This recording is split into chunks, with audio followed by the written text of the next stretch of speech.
بيبدأ الأنمي بتاعنا بشاب ماشي في الطريق، ولما كان ماشي عربية خبطته ومات. بس بيصحى الشاب ده في جسم طفل في عالم تاني، وبيكون في راجل عجوز شايله، وبيكونوا واقفين قدام عربية متدمرة. وبعد مرور 8 سنين بيكبر الطفل ده وبيكون اسمه شين والفوردو، وده عشان الراجل اللي آمن قال والفوردو. وبيكون العالم اللي هم فيه بيعتمد على السحر، وبيكون شين لسه عنده ذكريات من حياته القديمة، بس ما بيكونش فاكر هو مات ازاي. ولما رجع شين لجده البيت بيكون جده مبهور منه عشان اصطاد خنزير بري وهو عنده 8 سنين. ولما جده مارلين بيقول له يوريله سحر النار، بيندهش مارلين من قوة شين. وفي الوقت ده بتيجي ميلدا وميشيل على بيت مارلين، وميلدا بتكون متفاجئة من قوة شين عشان قدر يصطاد خنزير بري، بس بيعرفها شين ان ده بسبب المعدات اللي عملتها له. وميشيل بيكون مدرب المبارزة بتاع شين. وبعد سنتين مارلين بياخد شين عشان يعلمه سحر البحث عشان يبحث بيه عن الشياطين، وبيعرفوا مارلين ان الشياطين خطيرة. ولما بيبدأ مارلين في شرح الطريقة بيتفاجئ لما بيلاقي شين عملها من اول محاولة، وبيحدد شين مكان شيطان وبيروح عليه هو ومارلين وبيخلص عليه شين في ثواني معدودة. وبيكون مارلين متفاجئ ومصدوم من قوة شين اللي بتزداد يوم عن التاني.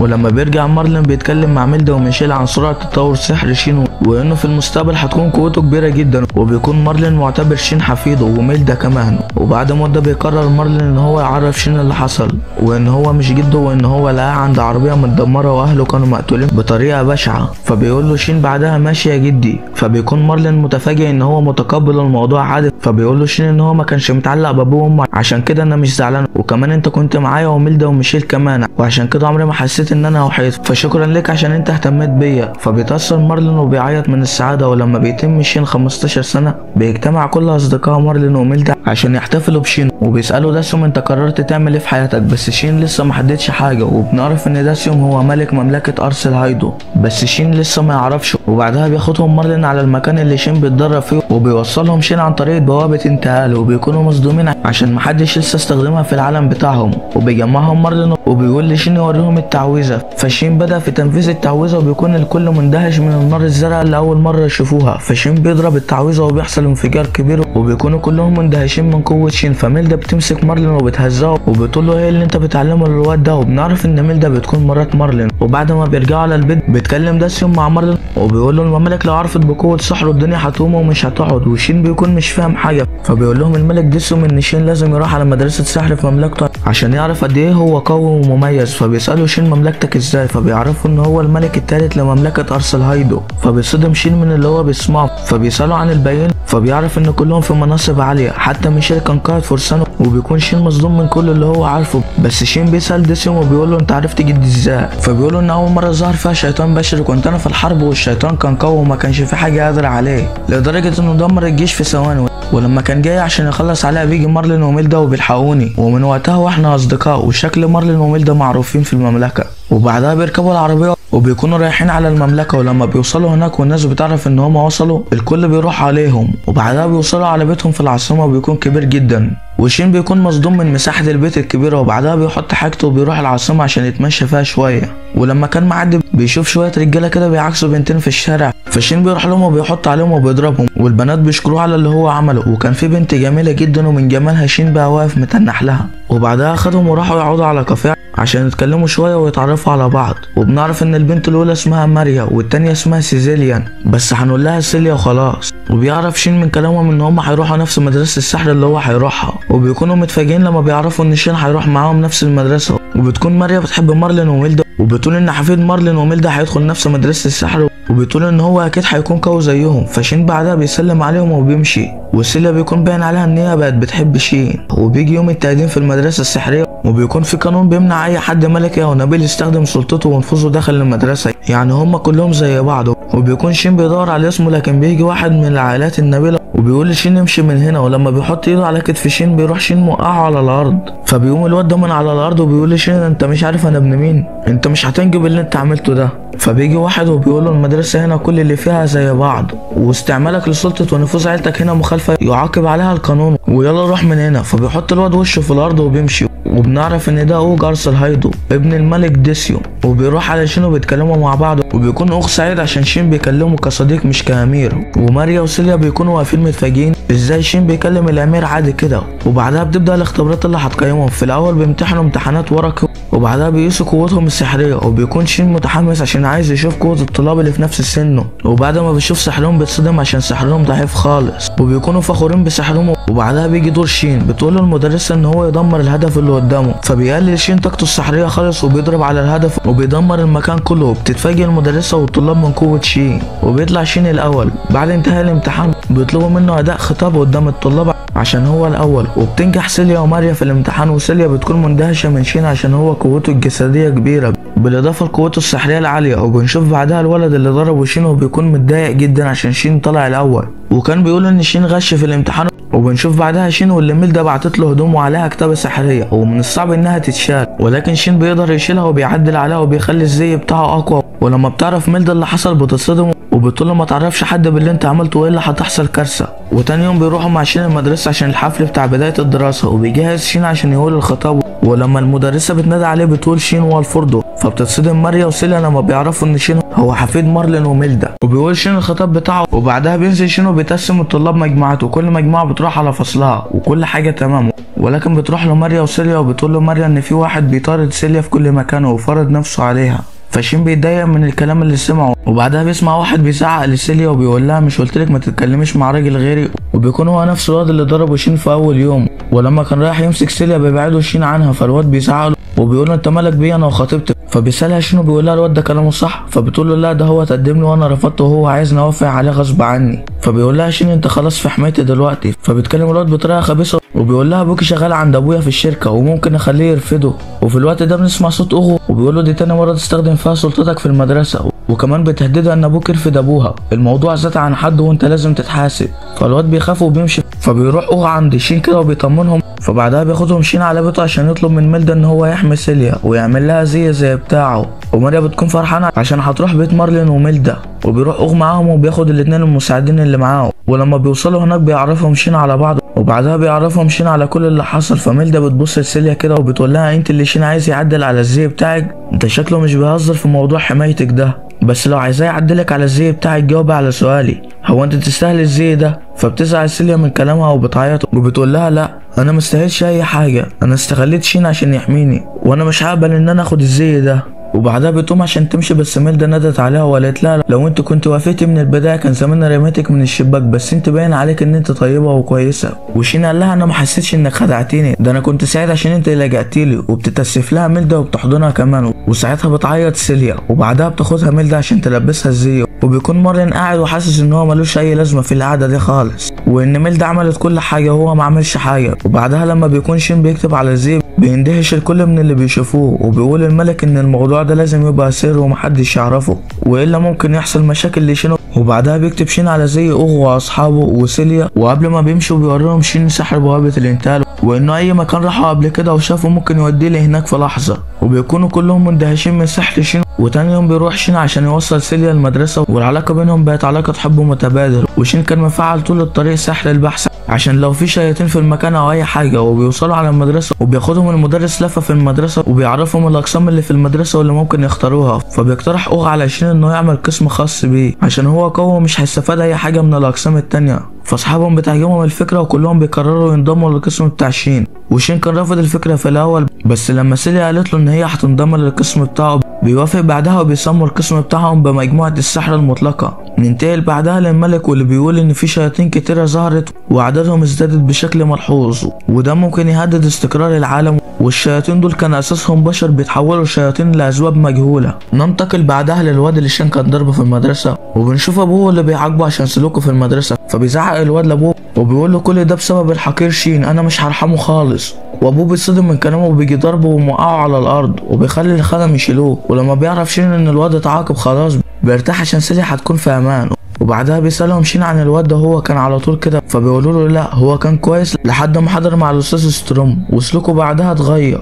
وفي بيت الولد بنشوف الام وهي بتترجى ستروم وبتقول له يشوف ابنها ويشوف هو متغير كده ليه. فبيوافق ستروم وبيدخل له، واول ما بيدخل بيعمل عليه تعويذه بتخلي عينيه تكون حمراء وبتكون هي دي عين الشيطان. وبعدها خرج ستروم وهو على وجهه ابتسامه خبيثه، وعلى الجانب التاني كان اخ بيكلم شين وبيقول له ان الواد اتعاقب وما عادش لازم ان هو يجيب سيلة المدرسة كل يوم، فبيقول له شين ان بيوتهم قريبة من بعض ومش مشكلة لو وصلها كل يوم، وسيلة بتكون محرجة. وبعدها بيعرفهم شين على سحر البحث وقدرته على تحديد اي نية خبيثة زي الشيطان او اي وحش، وبيكونوا مش فاهمين، فبيحكي لهم شين على اول شيطان قتله وهو عنده 10 سنين، فبيتصدموا كلهم من قوة شين، وبعدها بيطلعوا بره عشان يتمرنوا، وساعتها بيحس شين بنية خبيثة حواليهم، وساعتها بيتفاجئ بالواد وهو بيهجم عليهم وكان هيخلص عليهم بهجوم ناري قوي، ولكن شين بيلحقهم بالدرع السحري بتاعه، بس شين يده بتتحرق من القوة السحرية بتاعت الواد ده. الجزء اللي فات شفنا القوة السحرية اللي هجمت على شين واصحابه، ولكنه بيعمل درع بالسحر بتاعه، بس ايده بتتحرق من القوة السحرية بتاعت الهجوم ده، لكن الشفاء الذاتي اللي في الزي بتاعه بيتفعل وايده بترجع زي الاول تاني، وبيكون صاحب الهجوم ده هو الواد كارتو، واللي بيكون اتحول لشيطان وقوته زادت بشكل كبير جدا، بس ده مش هيفرق مع الاسطورة شين، واللي بيخلي الامير ياخد صحابهم ويمشي، والواد ما بيكونش موافق في البداية، لكن شين بيعرفوا انهم هيكونوا عقبة في طريقه وهو خايف عليهم، فساعتها الواد بياخدهم وبيمشي، وبيخلي الاتنين المساعدين اللي معاه يعرفوا الحراس باللي بيحصل، وساعتها شين بيهجم على كارتو، لكن الواد مش بيتأثر وبيقول له انا مش هسيبك غير لما اخلص عليه، وشين بيكون مستغرب انه بيتكلم لان الشياطين ما بتتكلمش وما بتفكرش، وساعتها شين بيتفادى الهجمات بتاعته وبيكون عايز يرجعه انسان تاني، ولكن ساعتها الواد بيفعل التدمير الذاتي على نفسه، وشين اول ما بيلاقي ان الموضوع مفيش منه فايده بيخلص عليه بكل سهوله، وبعدها اصحاب شين بيجوا وبيكونوا مصدومين من قوته عشان هو قتل انسان شيطاني وكده يعني، بس هو كان عادي بالنسبه له، وساعتها بتطمن عليه سيليا، وفي الوقت ده بيوصل الحراس وبيسالوا الامير عن الشيطان، ولما بيوريه لهم بيتصدموا اكتر لما بيعرفوا ان شين هو اللي قتله، لانهم بيكونوا مفكرين ان الامير هو اللي خلص عليه، وساعتها بيهتفوا لشين وبيكونوا فرحانين بيه، وفي تاني يوم بيكون ستورم واقف في المكان اللي حصل فيه المدعكه وبيقول كده التجربه نجحت، وساعتها بنشوف شين اللي بيكون بيفكر في اللي حصل، فبيسال صحابه هو عادي الانسان يتحول لشيطان عادي كده؟ اكيد لا، وانا شاكك في الموضوع ده فيه ان، وساعتها بيفتكر الشيطان وانه كان بيتكلم وفاكر كل حاجه، وبيقول ان في حد ورا الموضوع ده، وساعتها بيروح شين واصحابه لمارلين عشان يحكوا له على اللي حصل، واول ما بيوصلوا بيلاقوا الملك ديسيوم هناك، وبيكون جاي عشان يكرم شين لانه قتل الشيطان لوحده، بس مارلين بيكون متعصب عشان مش عايز شين يتدخل في اي حاجه من امور السياسه في الدوله، وان ده هيعرضه لمشاكل كتيره، فالملك بيقنع مارلين وبيقول ان كل ما اي شيطان بيظهر الناس بتموت من الرعب، لكن دلوقتي ظهر شيطان والشيطان تم القضاء عليه، ولازم الناس تعرف مين البطل اللي عمل كده عشان يطمنوا، وساعتها مارلين بيطمن شويه، وساعتها الملك بينحني لمارلين عشان يوافق، فمارلين بيوافق وبيقول له انا لو حسيت انك هتضمه للجيش او اي حاجه انا هاخده وامشي من هنا، فالملك بيقول له ما تخافش يا عم خلاص، وبنشوف شين ماشي بعدها في الشارع والبنات كلها بتبص له وبيكونوا معجبين بيه عشان هو اللي قتل الشيطان لوحده وكده يعني، وبيكونوا بيحسدوا ماريا وسيليا عشان هما ماشيين معاه، وساعتها واحده من الناس بتقول هو في واحده منهم تبقى حبيبته، وسيليا بعد ما بتسمعها بتكون محرجه جدا، فساعتها الواد بيحس على دمه وبيتاسف لها على اللي الناس بتقوله، فبتقول له لا يا عم مفيش حاجه انا مبسوطه اصلا، يا عم الكلام ده يا عم، البت رمى جتتها على الولد. المهم بعدها بيوصلوا المدرسه وبنلاقي الطلاب كلهم متجمعين عشان ينضموا لمجموعه شين، ولو انت ناسي فحب افكرك ان شين كان عامل مجموعه للتدريب على السحر. نرجع للمدرس اللي بيكون واقف قدام الطلبه وبيقول يا دي الوقعه السوداء، وبيقول ده انا لو سبتهم ينضموا لمجموعه شين مش هيفضل حد ينضم للمجموعات التانيه، وساعتها المعلم بتجيله فكره وهي انه يعمل لهم اختبار انضمام لمجموعه شين، وفعلا بيعمل الاختبار ومفيش حد بينجح غير اتنين، مارك واوليفيا، وبعدها شين بيتعرف على الاتنين وبيطلب من مارك انه يعمل له سيف جديد عشان هو وابوه حدادين وكده يعني، بس الواد بيكون خايف ان السيف يكون وحش وما يعجبهوش، بس شين بيقول له انا عايز السيف يكون حد بس، وما تقلقش يا عم انا السيف بتاعي اصلا كان ضعيف لكن انا عملت عليه تعويذه تخليه حاد ويقطع اي حاجه، فالواد بيقتنع بالكلام وبيوافق، وساعتها بنشوف الملك واللي بيكون جاهز خطه عشان يمسك اللي بيحول الناس لشياطينه، وبيكون شاكك في اخونا ستروم، وساعتها بيبعت اتنين لستروم عشان يستجوبوه لكنه بيتوه في الكلام عشان محدش يمسك عليه حاجه، فالمهم المحقق ده بيفضل يسال ستروم اسئله كتيره لحد ما بيقع بلسانه وبيقول انا ما كنتش متخيل ان كارتو هيتحول لشيطان، فالمحقق اول ما بيسمعه بيقول كده بيروح قايل له تعالى معانا عشان تتعرف على جثته، فستروم بيوافق يروح معاهم. نروح لشينو اللي كان بيتناقش مع اصحابه على شكل السيف. المهم سيبونا من شينو وخلونا نروح لستروم والجنود، واللي بيكونوا خدوه على المكان اللي موجود فيه الجنود بتوع المملكه اللي هو جيش المملكه وكده، وبيكونوا عاملين له كمين والجنود بتحوطوا من كل مكان، وستروم ما بيكونش فاهم حاجه، فالجندي بيقول له ان الملك كان امر ان اسم كارتو ما يتذكرش عشان ما حدش من الناس يعمل حاجه لاهله بعد ما يعرفوا ان ابنهم اتحول لشيطان، وانت عرفت انه كارتو من غير ما حد يقول لك، معنى كده ان انت اللي حولته لشيطان واحنا كنا شاكين فيك من الاول. فساعتها ستروم بيضحك ضحكه شيطانيه وبيقول لهم طالما انتوا عرفتوا فانا همشي من هنا، كده كده انا خلصت كل اللي ورايا هنا، ووجودي في المملكة ملوش لزوم، ويلا باي باي من غير سلام. فالمحقق بيأمر الجنود انهم يمسكوه، وساعتها بنشوف انفجار حصل جنب شين واصحابه، ولما بيروحوا عشان يشوفوا ايه اللي حصل بيلاقوا ستورم ضارب الحراس ومبهدلهم ومفيش حد قادر عليه. وساعتها المحقق بيقول للامير ان ستورم هو اللي حول كارته لشيطان، فساعتها شين بيتعصب بعد ما بيسمع الكلام ده وبيهجم على ستورم بقوه جباره، لكن ستورم بيصد الهجوم ده. لكن تفتكر ان شين هيسيبك؟ عند امك يلا. وساعتها شين بيدمر الارض من تحتيه، ولكن ستورم بيستعمل سحره وبيطير في الجو، وشين بيكون متفاجئ من السحر ده عشان هو اول مره يشوفه. وساعتها شين بيهجم على ستورم وبيدمر البتاع اللي على عينه، وساعتها بنشوف عينه واللي بيكون لونها احمر وبيكون هو كمان شيطان. وبنشوف ستورم واللي بيكون متعصب من شين عشان هو كان عايز هويته ما تتكشفش، وبيوعد شين انه هيخلص عليه، لكن شين بيروح عليه بهجوم قوي، لكن الضربه مش بتيجي فيه وبيكون لسه هيهاجم شين، لكن شين كان محضر له تعويذه جباره باستخدام اشعه الشمس وبيهجم بيها عليه وبيمحيه من المكان. لكن شين بيكون حاسس ان في حاجه غلط، فالمهم واحد بيجيله بيقول له شكرا لك عشان انت انقذتنا، فبيفرح شين من كلامه وبيقول له لا يا حاج ده واجب عليا. وبعدها شين بيروح مع زمايله، وساعتها ميلدا بتسال ماريا على شين وسيليا وان في حاجه بينهم ولا لا، فماريا بتقول لها هما الاتنين بيحبوا بعض بس محدش فيهم عرف التاني. وشين بيكون بالنسبه لسيليا الحب الاول، لان الشباب دايما كانوا بيعترفوا لها بحبهم، لكنها ما حبتش غير شين وكانت بترفض اي حد. زي ما انتوا عارفين يعني البنت من دول تروح تعترف لها بحبك تقول لك ده انا اتقدم لي كتير وقليل لكن قلبي ما اختارش غيرك، وتعرف في الاخر ان اللي تقدم لها كان سردينه بتاع الفسيخ.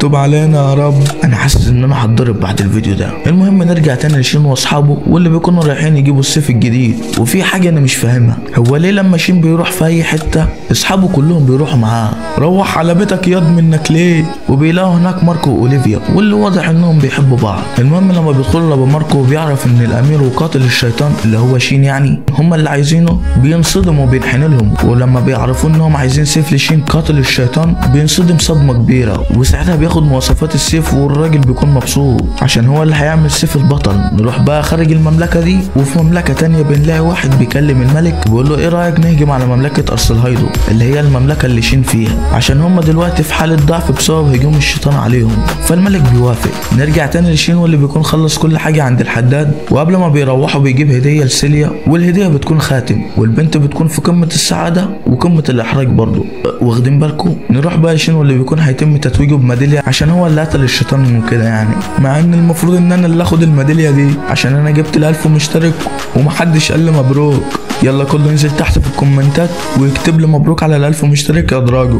نروح لشين واللي بيستلم الميداليه، وبعد ما بيستلمها بيتكلم الملك وبيقول ده هو شين حفيد مارلين وميلدا، وانا وعدتهم اني مش هستخدمه في اي اغراض سياسيه، وانا بقول دلوقتي عشان اكد على كلامي قدامكم وانتوا تكونوا شاهدين على كلامي. وشين بيكون فخور باللي الملك عمله. وتاني يوم لما شين بيكون رايح المدرسه بيلاقي مجموعه كبيره من المعجبين قدام البيت، فبيروح ببوابه الانتقال الاني وبعدها بيدخل وبيبدا الحصه. واحد يقول لي حصه ايه يا دراجو؟ انت نسيت ولا ايه يا صاحبي؟ مش هو عمل مجموعه خاصه بيه لتعليم السحر؟ المهم بيقول للطلاب انهم لازم يعلوا طاقتهم السحريه، والا لو حصلوا دخلوا معركه ضد وحوش قويه او شياطين هيموتوا على طول. وبيديهم مثال بالدرع بتاع ماريا واللي كان ضعيف واي حاجه هتخترقه، فبينادي بعدها على سيليا وبيخليها تعمل الدرع بتاعها بس بقوه الخاتم اللي هو كان عاطيهولها لانه كان مزوده بالطاقه عشان يحميها. وساعتها بنشوف قوه الدرع بتاع سيليا واللي بيكون متين زي اللايك. انزل يا صاحبي اعمل لايك، اعمل لايك يا صاحبي واشترك كمان واكتب لي كومنت. ومكون من طبقتين والعيال ما بيكونوش فاهمين حاجه، فبيطلع قوته كلها عليهم وساعتها بيفهموا شويه. وفي الوقت ده بنشوف سترومو اللي بيكون لسه عايش وبيكون قاعد على سريره بس في مملكه تانية غير المملكه اللي شين موجود فيها. نروح لشين اللي بيكون واخد صحابه لمارلين وميلدا عشان يفهموهم اكتر ويعرفوهم اكتر عن السحر. فمارلين بيفهمهم اكتر عن السحر والقوه وبيعملوا قدامهم سحر بوابه الانتقال الاني، والعيال بيكونوا مبهورين منه وساعتها بيتحمسوا وشكلهم كده هيخربوا الدنيا. وبنعرف مارلين عامل سحر البوابه ليه؟ عشان محدش يعرف ان شين قوته غير عاديه ويحصل له مشاكل. وتاني يوم في المدرسه بنعرف ان العيال بدأوا يتدربوا لوحدهم، وكمان شين السيف بتاعه بيكون جاهز وبيروح يستلمه، وكمان بيشتري لكل حاجات يلبسوها في التدريب. وساعتها الامير بيروح لاصحابهم وبيقول لهم ان الحرب ممكن تبدأ في اي وقت وانهم لازم يكونوا جاهزين عشان هم ممكن يشاركوا هم كمان ما عدا شين عشان وعد الملك. لكن شين بيقول لهم انا مش هشارك في الحرب بس لو احتجتموني فانا هكون موجود عشان احميكم، ولا انتوا ناسين ان انتوا اصحابي اللي ماليش غيرهم. وبعد ايام من كلام الامير الحرب فعلا بتبدا، والملك بيكون متعصب عشان مملكته بوليسيفيا بتكون خسرانه. وساعتها الملك بيصرخ وبيقول هاتولي زلط الكلب اللي قال ان ده انسب وقت نهجم فيه على ارسلهايدو. والملك ده بيكون اسمه عزوز. واحد يقول لي مين عزوز ده يا راجل؟ عزوز اسم حلو كده وشيك عشان اسمه بيكون معفن يا عم. عزوز حلو.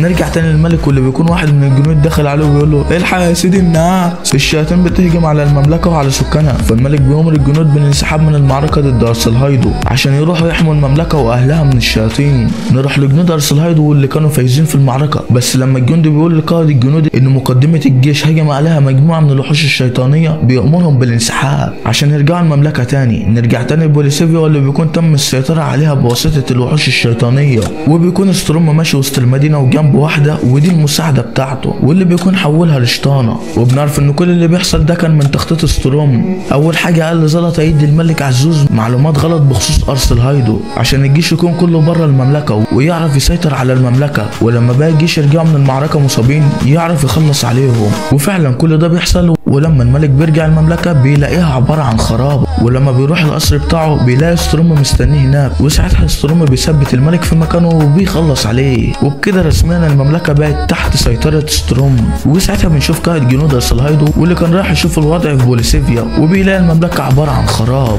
وساعتها بيسمع صوت ستروم واللي بيقول لهم اهلا بيكم في مملكتي. ولسه القائد بيلف وبيبص جنبه بيلاقي اعداد لا حصر لها من الشياطين، فبينسحب هو والجنود. يا عم العمر مش بعزها يا عم، ارجع تاني يا ابني. ولما الملك بيعرف بالخطر اللي جاي عليهم بيعرف باقي المملكه بكل اللي حصل. نروح للمدرسه واللي بيعرفوا الطلاب انهم هيخوضوا تدريبات قاسيه بالتعاون مع مدرسه الفرسان، وده عشان الطلاب هتشارك في الحرب ضد الشياطين. والطلاب بيكونوا عارفينه وما عندهمش اي اعتراض، بس هما بيكونوا متضايقين بس عشان هينضموا لمدرسه الفرسان، وده لانهم بيستهزئوا من طلاب مدرسه السحر اللي هي مدرسه شين واصحابه، يعني عشان مفكرينهم ضعفاء. وساعتها شين بيحاول يعرفهم المغزى من التدريب ولكن مفيش فايده. المهم بعدها بيتجمع طلاب المدرستين عشان يبداوا اول تدريب، لكن طلاب مدرسه الفرسان بيستهزئوا بشين. المهم بيركب في كل عربيه 4 من كل مدرسه، 4 سحره و4 فرسان. والفرسان بيكونوا مغرورين وبيقولوا انهم مش هيحتاجوا السحره في اي حاجه. ساعتها السحره بيتفقوا انهم مش هيساعدوا الفرسان خالص، وبعدها بيوصلوا مكان التدريب واللي بيكون في الغابه.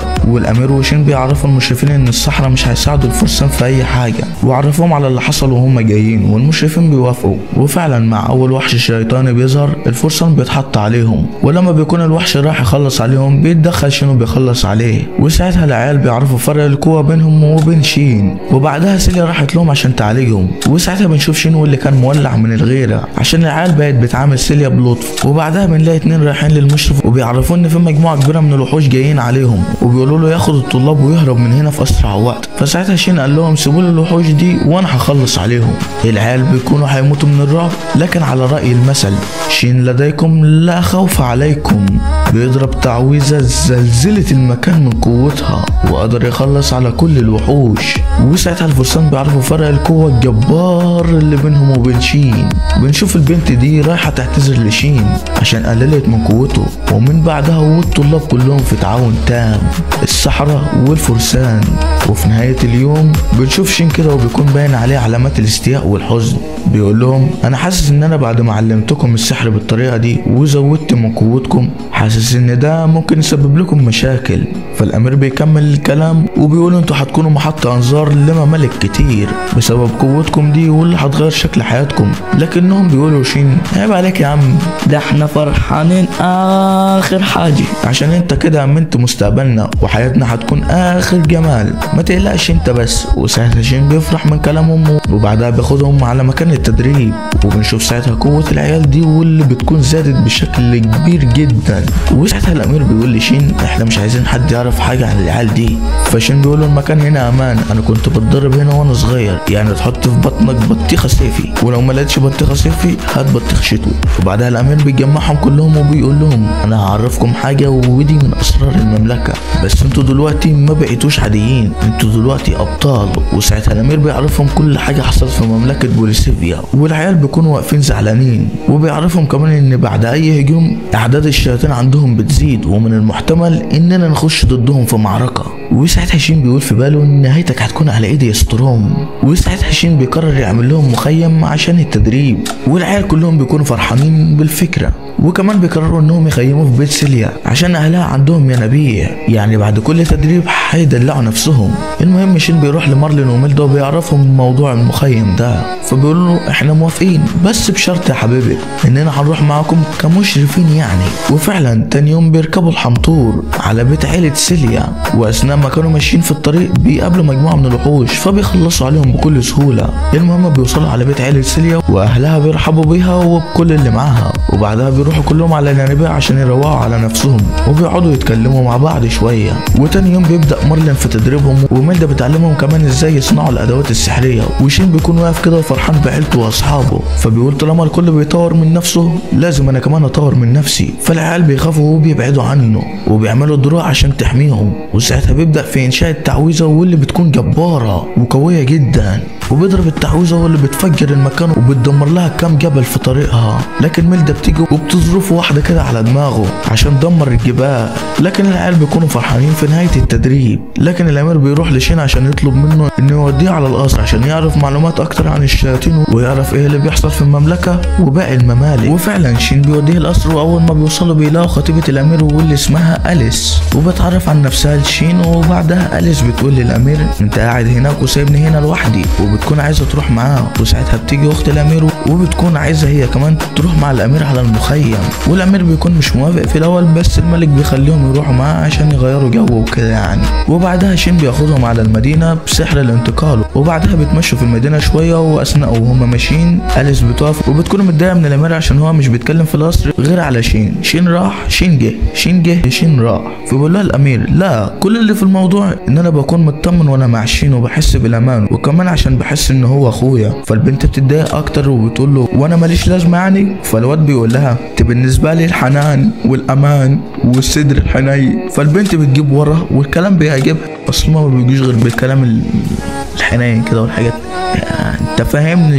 انت فاهمني عزيزي المشاهد. وبعدها بيروحوا مطعم كده، ولما بيكونوا قاعدين بيتكلم الامير وبيقول لي شين هو انت مش هتعترف بحبك لسيليا؟ فالواد بيتحرج من الكلام كده وبيقول له وانت مين قالك انها بتحبني اصلا؟ مش ممكن لما اروح اعترف لها ترفضني. فبيقول له الكل عارف انكم بتحبوا بعض وعمرها ما ترفضك عشان هي بتحبك. المهم بعدها بيروحوا على بيت سيليا وبيعرفوهم على بعض، وشين بيكون هيموت من الاحراج. وبعدها الكل بيتعرف على اخت الامير وخطيبته، وشين بيقول لميلدا ان اخت الامير بتحبها، فبتروح لها وبتمسك ايديها وبتقول الله ايد البنات حلوه مش زي شين اللي ايده زي رجله. فالواد بيتحرك كده واصحابه هم كمان بيتريقوا عليه. فسيليا بتقول بطريقه تلقائيه وبدون تفكير انا هكون في قمه السعاده لما امسك ايد اطفالنا احنا الاثنين. وساعتها كل اللي كانوا موجودين بيكونوا في قمه الصدمه من كلامها، وسيليا اول ما بتاخد بالها من اللي هي قالته بتتحرك وبتطلع تجري من المكان وهي في قمه الاحراج. فالامير بيروح لشين وبيقول له عرفت ان كلامي صح؟ روح بقى اعترف لها عشان حبك مبهدلها، وجايب لها الاحراج. وبعدها بالليل لما شين بيكون بيتمشى بيلاقي سيليا قاعده لوحدها، فبيروح لها عشان يتكلم معاها، ولكنهم بيكونوا محرجين هما الاثنين. لكن سيليا بتتاسف لشين على الكلام اللي هي قالته جوه. فشين بيقول لها ما تتاسفيش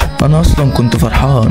بيرد اعتباره عشان هي كانت فرحانه ان الناس كانوا بيقولوا عليها ان هي حبيبته. وبعدها قعدوا يتكلموا مع بعض، وساعتها شين بيعترف لها بحبه. فالبنت من كتر الفرحه عيطت وقالت له وانا كمان يا شين بحبك. وساعتها بيشوف ان الكل كان بيتصنت عليهم، اتفضحت يا رشدي. وساعتها شين بيستغل وجودهم وبيعلن ارتباطه بسيليا. وبكده بينتهي الجزء الثاني من حكايه شين. يا ترى ليه ستروم بيعمل كده، وايه اللي حوله لشيطان، وايه سبب حقده على مملكه بوليسيفيا، ويا ترى ايه هي استعدادات شين والمملكه للمعركه القادمه واللي هتكون ضد جيش الشياطين، وهل السحرة اللي شين بيدربهم هيكونوا جاهزين للمعركه ولا لا؟ كل ده هنعرفه في الجزء القادم من حكايه شين. بس قبل ما تقفل ما تنساش الصلاه على سيدنا محمد عليه افضل الصلاه والسلام. اللهم صل على سيدنا محمد وعلى اله وصحبه اجمعين. وكمان ما تنساش اللايك المتين والاشتراك يا زميل والكومنت يا شقيق اللي بيديني دفعه للامام. ويلا يا عم سلام سلام.